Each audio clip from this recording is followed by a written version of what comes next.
Hi guys, welcome back to another vlog. Here I am in my newly acquired sea aquarium mask, which I got from my trip to the sea aquarium. If you want to check out that video, I will link it in the description box below.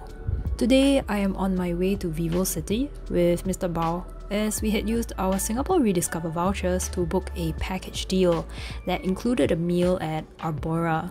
We were a bit early, so we decided to go into Uniqlo because I was looking for some more formal wear. Goodness knows why I need so much formal wear, but I love the clothes at Uniqlo. They have clothes that fit my frame and they tend to be more free-flowing and modest. After that, we walked over to HarbourFront Centre and almost got lost trying to find our way to the entrance. We found it eventually and redeemed these paper wristbands.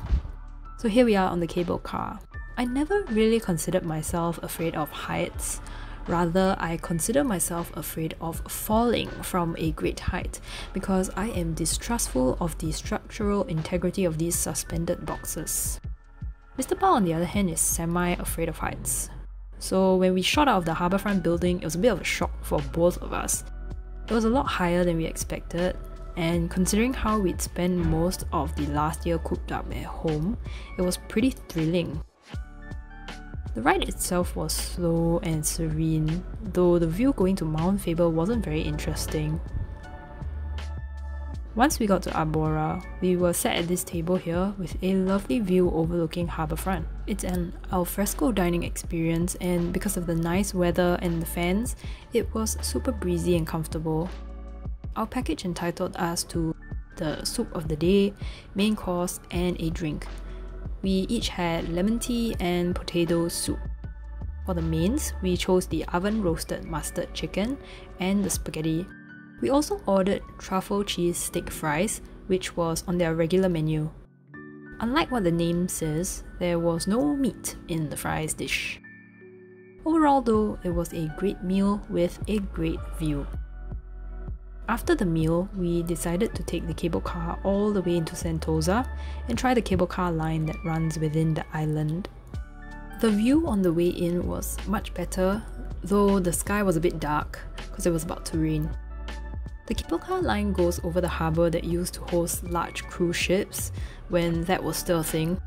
It was pretty cool to see USS and Adventure Cove from above, but it was also a bit sad to see them so empty.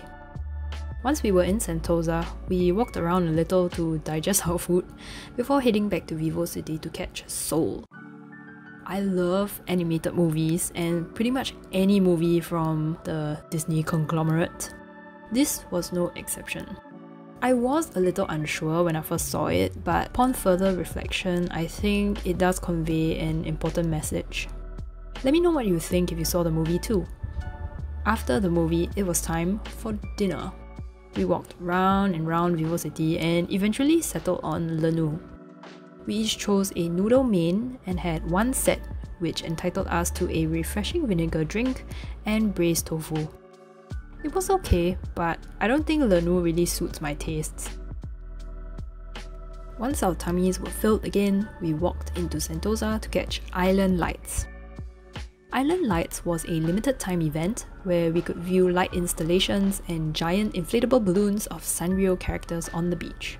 The free nighttime event mostly consists of taking pictures with your favourite characters and enjoying the lights and cute music.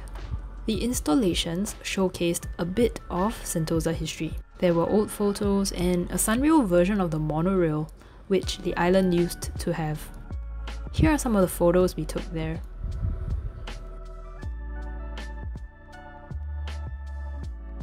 And that's it. It was a fun-filled day and I hope you had fun reliving it with me. Thanks so much for watching and I hope to see you soon. Bye!